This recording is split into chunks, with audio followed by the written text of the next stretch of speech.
Price lord ಎಲ್ಲಿ ಹೊರಟಿದ್ದೀನಿ ಅಂತ ನೋಡ್ತಾ ಇದ್ದೀರಾ. ನೀವೆಲ್ಲರೂ ನೋಡಿರುವಂತಹ ವೆದಕ್ಕೆ ಪಟ್ಟೆನ್ ಸಾಂಗ್ ರೆಕಾರ್ಡಿಗೋಸ್ಕರ ಇಲ್ಲಿಂದ ನನ್ನ ಜರ್ನಿ ಶುರು ಆಗುತ್ತೆ. ಇಲ್ಲಿಂದ ಕೇರಳಗೆ ಎರ್ನಾಕುಳಂ ಅನ್ನುವಂಥ ಒಂದು ಪ್ಲೇಸ್ಗೆ ನಾವು ಹೊರಟ್ವಿ. ನಾನು ಮತ್ತು ನನ್ನ ಫ್ರೆಂಡು ಹೊರಟು ನಾವು ಅಲ್ಲಿ ರೀಚ್ ಆದಾಗ ಮಾರ್ನಿಂಗ್ 3 ಗಂಟೆ ಆಗಿತ್ತು. ಅದೇ ಲೋಕಲ್ ಪ್ಲೇಸಲ್ಲಿರುವಂತಹ ಒಂದು ರೂಮಲ್ಲಿ ನಾವು ಅಲ್ಲೇ ಆವತ್ತು ನೈಟ್ ಹಾಲ್ಟ್ ಆದ್ವಿ. ನೆಕ್ಸ್ಟ್ ದಿನ ನಾವು ಒಂದು ನಮ್ಮ ಸ್ಟುಡಿಯೋ ಹತ್ರದಲ್ಲಿರುವಂತಹ ಒಂದು ರೂಮ್ ನೋಡಬೇಕಾಗಿತ್ತು. ಸೊ ಅಲ್ಲೇ ನಾವು ನೆಕ್ಸ್ಟ್ ಡೇ ನಮ್ಮ ಜರ್ನಿ ತಿರ್ಗಾ ಶುರು ಆಗುತ್ತೆ. ಸೊ ನೆಕ್ಸ್ಟ್ ಅಲ್ಲಿಂದ ಹಂಗೆ ಕೇರಳನೆಲ್ಲ ನೋಡಿಕೊಂಡು ಎಕ್ಸ್ಪ್ಲೋರ್ ಮಾಡ್ತಾ ನಾವು ಆ ರೂಮ್ ಇರೋ ಪ್ಲೇಸ್ಗೆ ನಾವು ತಿರ್ಗಾ ನಮ್ಮ ಜರ್ನಿಯನ್ನು ಶುರು ಮಾಡಿದ್ವಿ. ಶುರು ಮಾಡಿದ ನಂತರ ಅಲ್ಲಿ ನಾವು ನೆಕ್ಸ್ಟ್ ಡೇ ಸಾಂಗ್ ರೆಕಾರ್ಡಿಗೆ ಹೋಗಬೇಕಿತ್ತು. ಆದರೆ ನಮ್ಮ ಡೈರೆಕ್ಟ್ರ್ ಇವತ್ತೇ ಫ್ರೀ ಇದ್ದೀವಿ, ಸೊ ಇವತ್ತೇ ನಾವು ಸಾಂಗ್ ರೆಕಾರ್ಡ್ನ ಮಾಡಿಬಿಡೋಣ ಅಂತ ಹೇಳಿ ನಮ್ಮನ್ನು ಕೇಳಿಕೊಂಡ್ರು. ಈಗ ನೀವು ನೋಡ್ತಾ ಇರೋದು ಬ್ಯಾಂಗ್ಳೂರಲ್ಲ, ಕೇರಳ. ಕೇರಳದಲ್ಲೂ ಸಹ ಬ್ಯಾಂಗ್ಳೂರಷ್ಟೇ ಟ್ರಾಫಿಕ್ ಆಗಿದೆ. ಬಿಸಿಲು, ತುಂಬ ಬಿಸಿಲು ಕೇರಳದಲ್ಲಿ. ಸೊ ಹಂಗೆ ಕೇರಳನ ಎಕ್ಸ್ಪ್ಲೋರ್ ಮಾಡ್ತಾ ನಾವು ನೆಕ್ಸ್ಟ್ ಸ್ಟುಡಿಯೋ ಹತ್ರ ಇರುವಂತಹ ರೂಮ್ಗೆ ನಾವು ಟ್ರಾವೆಲ್ ಮಾಡೋಕ್ಕೆ ಸ್ಟಾರ್ಟ್ ಮಾಡಿದ್ವಿ. ಬಟ್ ಒಳ್ಳೆ ಪ್ಲೇಸು, ಒಳ್ಳೆ ಫುಡ್ಡೆಲ್ಲ ಕೇರಳದಲ್ಲಿ ತುಂಬ ಚೆನ್ನಾಗಿರುತ್ತೆ. ಸೊ ಈಗ ನಾವು ನಮ್ಮ ನೆಕ್ಸ್ಟ್ ಆ ನೈಟ್ ನಾವು ಕ್ಯಾಬ್ಗೋಸ್ಕರ ವೆಯ್ಟ್ ಮಾಡ್ತಿದ್ದೀವಿ. ಕ್ಯಾಬ್ ಬರುತ್ತೆ. ಸೊ ಅಲ್ಲಿಂದ ನಮ್ಮ again one more journey to studio. ತುಂಬ ಎಕ್ಸೈಟ್ಮೆಂಟಿಂದ ರೆಡಿಯಾಗಿ ನಾನು ಸ್ಟುಡಿಯೋಗೆ ಹೊರಟೆ. ಹಾಗೆ ಕ್ಯಾಬಲ್ಲಿ ಹೋಗ್ತಾ ಹೋಗ್ತಾ ನನಗೆ ಸೀರಿಯಸ್ ಆಗಿ ಗೊತ್ತಿಲ್ಲ, ಒಂದು ಸರ್ಪ್ರೈಸ್ ಇತ್ತು. ನಾನು ಯೂಟ್ಯೂಬಲ್ಲಿ ಆಗಾಗ ನೋಡುವಂತಹ ಒಂದು ಸಾಂಗ್ ಇದೆ. ವೈಕೋ ವಿಜಯಲಕ್ಷ್ಮಿ ಅಂತ ಒಬ್ಬರು ಫೇಮಸ್ ಸಿಂಗರ್, ನಿಮ್ಮೆಲ್ಲರಿಗೂ ಗೊತ್ತಿರಬೇಕು. ಅವರು ಹಾಡಿದಂತಹ ಒಂದು ಕ್ರಿಶ್ಚಿಯನ್ ಸಾಂಗ್ ಒಂದಿದೆ. ಈ ಸಾಂಗನ್ನು ಬರೆದವರು ಗಿಫ್ಟ್ಸನ್ ದುರೈ ಅಂತ. ಅನೇಕ ಕ್ರಿಶ್ಚಿಯನ್ ಸಾಂಗ್ಗಳನ್ನು ಹಾಡಿದ್ದಾರೆ, ದೇವ್ರ ನಾಮವನ್ನು ಮಹಿಮೆಪಡಿಸಿದ್ದಾರೆ. ಅವರನ್ನು ದೇವರು ಧಾರಾಳವಾಗಿ ಆಶೀರ್ವದಿಸಲಿ. ಅವರು ಹಾಡಿದಂತಹ ಅದೇ ಸ್ಟುಡಿಯೋ, ಅದೇ ಮೈಕ್, ಅದೇ ಹೆಡ್ಫೋನಲ್ಲಿ ದೇವ್ರು ನನ್ನ ಆಡಿಸಿದ್ರು. ನಿಜ ಹೇಳ್ತೀನಿ, ನಾನು ಅದಕ್ಕೆ ಒಂದು ಅರ್ಹನಾ ಅನ್ನೋದು ಒಂದು ಪ್ರಶ್ನೆ ನನ್ನಲ್ಲಿ ಯಾವಾಗಲೂ ಇರ್ತಾಯಿತ್ತು. ಬಟ್ ಆದರೆ ನಾನು ಅರ್ಹನಲ್ಲ ಅನ್ನೋದಾದ್ರೂ ನನ್ನ ದೇವರು ನೀನು ಅರ್ಹನು ಅಂತ ಹೇಳಿ ಸ್ಟುಡಿಯೋಗೆ ಕರ್ಕೊಂಡೋದ್ರು. ಆ ಸಾಂಗು ನಾನು ಜಬಿತ್ತ ಜಬಮಲ್ಲಮ್ ಅಂತ ಹೇಳಿ ತುಂಬ ಇನ್ಸ್ಪೈರ್ ಆದಂತಹ ಸಾಂಗು. ನೀವು ಫ್ರೀಯಾಗಿದ್ದಾಗ ಕೇಳಿ. ಫೈನಲಿ ನಮ್ಮ ಡೈರೆಕ್ಟ್ರು ವರುಣ್ ಅಂತ ಹೇಳಿ ಅವರನ್ನು ಮೀಟ್ ಮಾಡಿ ಇಲ್ಲಿ ಸ್ಟುಡಿಯೋಗೆ ನಾವು ಇವಾಗ ಹೋಗ್ತಾ ಇದ್ದೀವಿ. ತುಂಬ ಎಕ್ಸೈಟ್ಮೆಂಟಿಂದ ಆ ಸ್ಟುಡಿಯೋನೆಲ್ಲ ಸುತ್ತಮುತ್ತ ನೋಡಿಕೊಂಡು ನಾನು ಹಂಗೆ ಒಳಗಡೆ ಹೋಗ್ತಾ ಇದ್ದೀನಿ.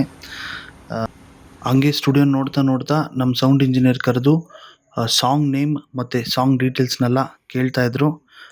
ಅದನ್ನೆಲ್ಲ ಅಪ್ಡೇಟನ್ನು ಕೊಟ್ಟು ನೆಕ್ಸ್ಟ್ ಹಂಗೆ ನಮ್ಮ ಡೈರೆಕ್ಟ್ರ್ ಕರೆದು ಸಾಂಗು ಒಂದು ಸತಿ ಪ್ರಾಕ್ಟೀಸ್ ಮಾಡೋಣ ಅಂತ ಹೇಳಿ ಕರೆದಿದ್ದ ಸೆಷನ್ ಇದು.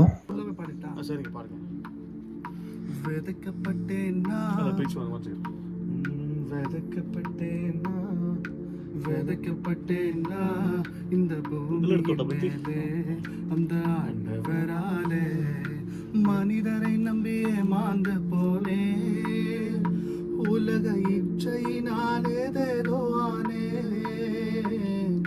மனிதரை நம்பியே மாந்து போனே, உலக இச்சையினாலே தேரோவானே.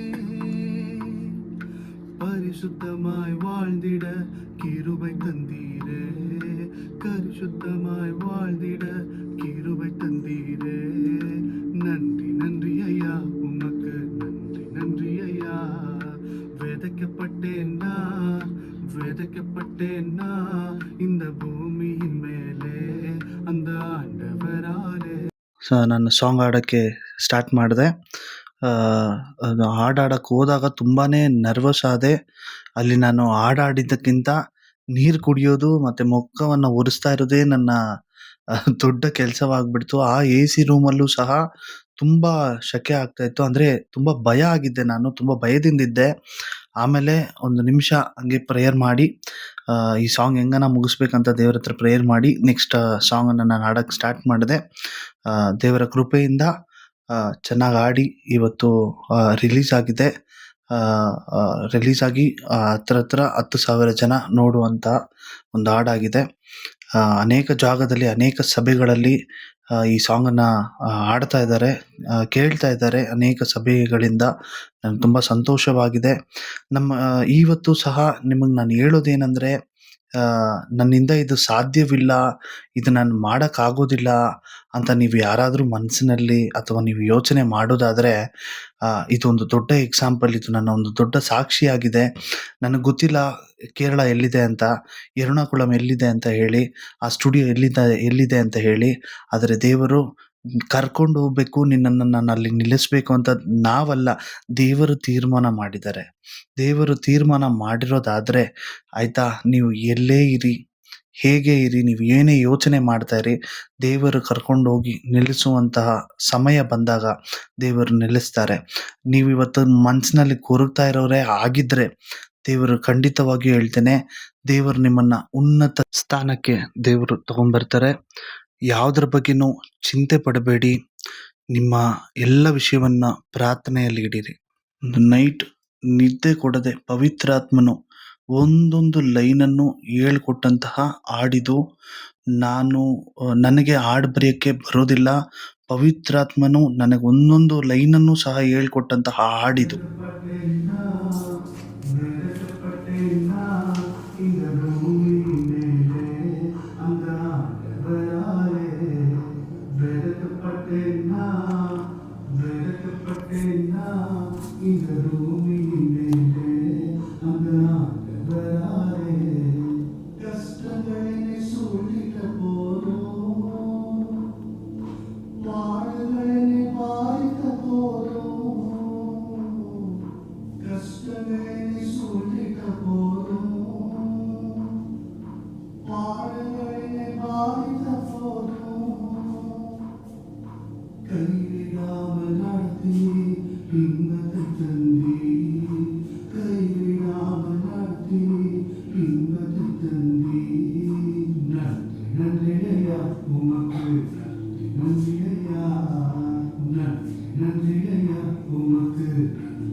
ಅದು ಮಾತ್ರವಲ್ಲ, ನನ್ನ ಎಲ್ಲ ನೀಡ್ಸನ್ನು ಮತ್ತು ಹಾಡಿಗಾಗಲಿ, ನನ್ನ ಹೋಗೋಕ್ಕೆ ಬರೋಕ್ಕೆ ಬೇಕಾದಂತಹ ಎಲ್ಲ ನೀಡ್ಸನ್ನು ದೇವರು ನನ್ನನ್ನು ಪೂರೈಸಿ ಕಾವಲನ್ನು ಕೊಟ್ಟು, ದೇವರು ನನ್ನನ್ನು ಸುರಕ್ಷಿತವಾಗಿ ಇಲ್ಲಿಗೆ ನನ್ನನ್ನು ತಿರ್ಗಾ ಕರ್ಕೊಂಡು ಬಂದರು. ಅದು ಮಾತ್ರವಲ್ಲ, ಈ ಹಾಡಿನ ರಿಲೀಸ್ಗೋಸ್ಕರ ಅನೇಕರ ಪ್ರಾರ್ಥನೆ ಇತ್ತು. ಎಲ್ಲರಿಗೂ ನನ್ನ ತುಂಬು ಹೃದಯದ ಧನ್ಯವಾದಗಳನ್ನು ನಾನು ಹೇಳ್ಕೊಳ್ತೇನೆ. ಈ ಹಾಡು ಸ್ಟಾರ್ಟಿಂಗಿಂದ ಕೊನೆ ಆಗುವವರೆಗೂ ತುಂಬ ಹೆಲ್ಪ್ ಮಾಡಿದಂತಹ ನನ್ನ ಆತ್ಮೀಯ ಗೆಳೆಯ ಶಶಿ ಅಂತ ಹೇಳಿ, ಶಶಿರಾಮ್ ಅಂತ. ಈ ಸಾಂಗನ್ನು ಸಹ ಅವರೇ ಎಡಿಟ್ ಮಾಡಿರೋದು. ಯಾವ ಒಂದು ಕರೆಕ್ಷನ್ನು ನಾನು ಹೇಳಲಿಲ್ಲ, ಸ್ಟಾರ್ಟಿಂಗ್ ಟು ಎಂಡಿಂಗ್ ಅವರ ಪ್ಲ್ಯಾನ್ ಪ್ರಕಾರ ಮಾಡಿದಂಥ ಒಂದು ಎಡಿಟಿಂಗ್ ಅದು. ಆ ಎಡಿಟಿಂಗಿಗೆ ₹1 ಸಹ ಅವರು ತಗೊಂಡಿಲ್ಲ. ಅವರನ್ನು ಸಹ ದೇವರು ಧಾರಾಳವಾಗಿ ಆಶೀರ್ವದಿಸಲಿ. ಇದೇ ರೀತಿಯಲ್ಲಾಗಿದೆ ದೇವರು ನಮ್ಮನ್ನು ನಡೆಸೋದು. ಈ ಡ್ರೀಮ್ ಕಮ್ ಟ್ರೂ ಅಂತ ಹೇಳ್ತಾರಲ್ಲ, ಅದು ನನ್ನ ಜೀವನದಲ್ಲಿ ದೇವರು ನನಗೆ ನಡೆಸಿಕೊಟ್ಟಿದ್ದಾರೆ. ಪ್ರಿಯರೇ, ನಿಮ್ಮ ನಂಬಿಕೆ ಕುಗ್ಗದೇ ಇರಲಿ. ದೇವರ ಹತ್ರ ಪ್ರಾರ್ಥನೆ ಮಾಡಿ, ನೀವು ಕೇಳೋದನ್ನು ದೇವರು ಕೊಟ್ಟೇ ಕೊಡ್ತಾರೆ. ಅದರಲ್ಲಿ ದೇವರ ಚಿತ್ತವಿರಬೇಕು ಅಷ್ಟೇ. ಶೂಟಿಂಗ್ ಎಲ್ಲ ಕಂಪ್ಲೀಟ್ ಆಗಿದ ನಂತರ ಹಾಡು ಕೇಳೋಣ ಅಂತ ಹೋದ್ವಿ. உலக இச்சையினாலேதேதோனே பரிசுத்தமாய் வாழ்ந்திட கிருபை தந்தீரே, பரிசுத்தமாய் வாழ்ந்திட கிருபை தந்தீரே. நன்றி நன்றி ஐயா உமக்கு, நன்றி ஐயா, நன்றி நன்றி ஐயா உமக்கு, நன்றி நன்றி ஐயா.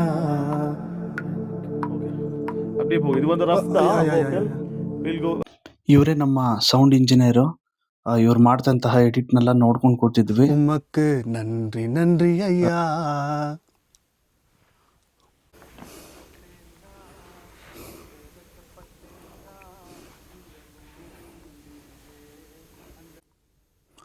ವೇದಕಪಟ್ಟೆನ್ನ ವೇದಕಪಟ್ಟೆನ್ನ இந்த ಹಾಗೆ ಆ ಪ್ಲೇಸಲ್ಲಿ ಇದ್ದಂತಹ ಎಲ್ಲ ಆ ಫೋಟೋಸ್ ಅವನ್ನೆಲ್ಲ ಹಂಗೆ ನೋಡ್ತಾ ವಿಡಿಯೋ ರೆಕಾರ್ಡ್ ಮಾಡ್ತಾನೆ ಅವನ್ನೆಲ್ಲ ನೋಡ್ತಾ ಇದ್ವಿ.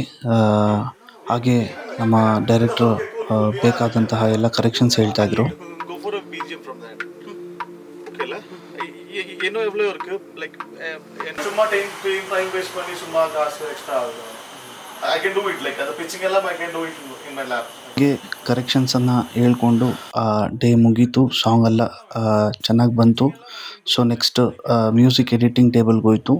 ಆ ನೆಕ್ಸ್ಟ್ ದಿನ ಹಂಗೆ ಕೇರಳನ ಎಕ್ಸ್ಪ್ಲೋರ್ ಮಾಡೋಣ ಅಂತ ಹೇಳಿ ಫ್ರೆಶ್ ಅಪ್ ಆಗಿ ಸೊ ಫ್ಲೋಟ್ ಕೊಟ್ಟು ಅನ್ನೋ ಪ್ಲೇಸ್ಗೆ ತಿರ್ಗಾ ನಾವು ಜರ್ನಿ ಸ್ಟಾರ್ಟ್ ಮಾಡಿದ್ವಿ. ಅಲ್ಲೋಗಿ ನನ್ನೊಂದು ಆಸೆ ಇತ್ತು, ಅಲ್ಲೋಗಿ ಆ ಸಮುದ್ರದ ಹತ್ರ ಒಂದು ದೇವರಿಗೋಸ್ಕರ ಒಂದು ವೀಡಿಯೋ ಮಾಡಬೇಕು ಅಂತ ಹೇಳಿ ನನ್ನ ಯೂಟ್ಯೂಬ್ ಚಾನಲ್ನಲ್ಲಿ 2ನೇ ವೀಡಿಯೋ ಅದೇ ಆಗಿರುತ್ತೆ. ಆ ಸಮುದ್ರದ ತೀರದಲ್ಲಿ ನಿಂತ್ಕೊಂಡು ಒಂದು ವೀಡಿಯೋವನ್ನು ನಾನು ಮಾಡಿದ್ದೇನೆ. ನೀವು ಹೋಗಿ ನೋಡೋದಾದರೆ ಗೊತ್ತಾಗತ್ತೆ. ನಾವು ಎಂಟ್ರೆನ್ಸ್ ಹೋಗಿದ ತಕ್ಷಣ ನೆಕ್ಸ್ಟ್ ನಾನು ನೋಡಿದಂತಹ ಮೊದಲನೇ ದೃಶ್ಯ ಇದೇ ಆಗಿದೆ. ನೋಡುವಾಗ ತುಂಬ ಸಂತೋಷ ಆಯಿತು. ಹಾಗೆ ಈ ಪ್ಲೇಸಸ್ ಎಲ್ಲ ನೋಡಿ ನೆಕ್ಸ್ಟ್ ದಿನ ಬ್ಯಾಂಗ್ಳೂರ್ ಬಂದು ಸೇರಿದ್ವಿ.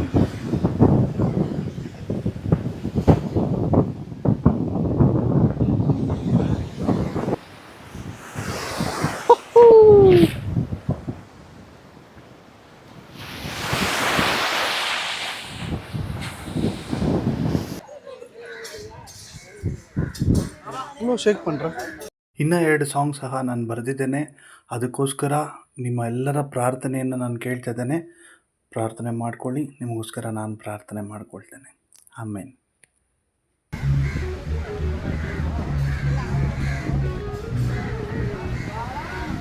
Principal Institute पढ़ी है one of the 4 anchors of the first brigade, Lord Wellington was a principal